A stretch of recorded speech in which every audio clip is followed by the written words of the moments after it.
Welcome everybody, this is Christian from Sterling Knight Gamers, and today I'm going to do a quick review of the new Star Wars canon novel Thrawn by Timothy Zahn.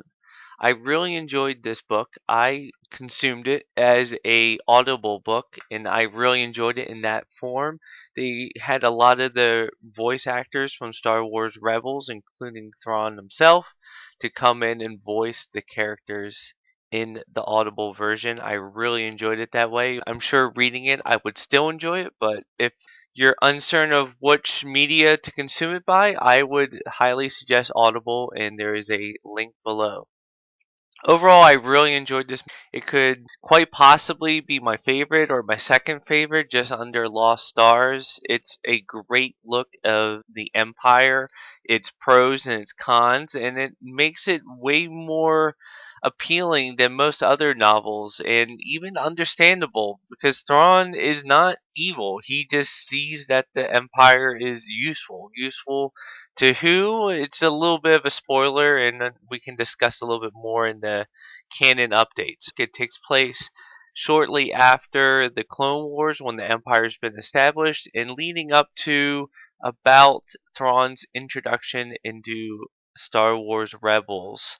So about 2 years before the Battle of Yavin. So that's a pretty interesting time frame. It introduces a lot of characters as well as it gives additional details to Colonel Wolf Yularen as well as Governor Price. It goes a lot more into her character as well as a little bit more details about the Death Star, about what's going on within the Empire, how slavery is perceived, as well as Wookiees being used as slaves, and it was just a great novel.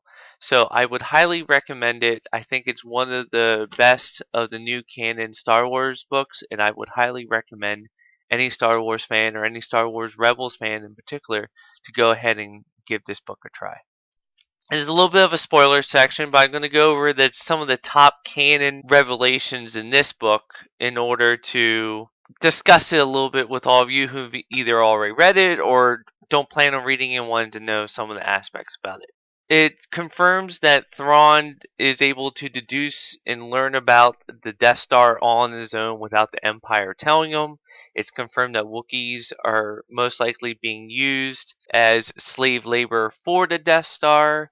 It also goes a lot more into Governor Price and how she became governor, as well as why she wasn't present on the first two seasons of Rebels and how she was brought in later. Various camps and planets and things that were mentioned in the expanding universe are brought back in. It's just a really interesting novel, and there's quite a bit of new canon material that I really enjoyed.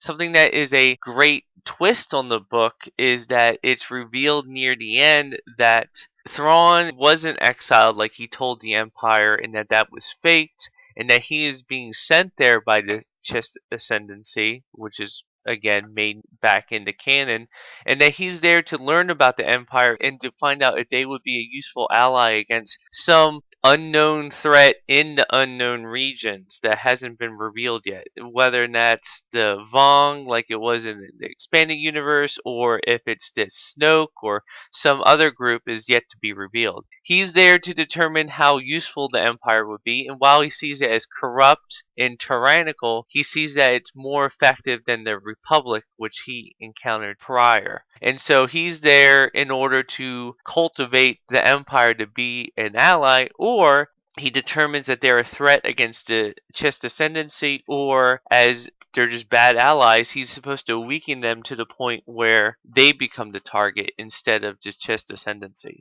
It's just a really interesting twist. It really shows that he's not completely loyal to the Empire, but he sees them as a necessary evil, which really makes his character all that more interesting when you watch him in Rebels. Overall, what did you think of the book? Please write in the comment section below. I hope you enjoyed it as much as I do, and may the Force be with you.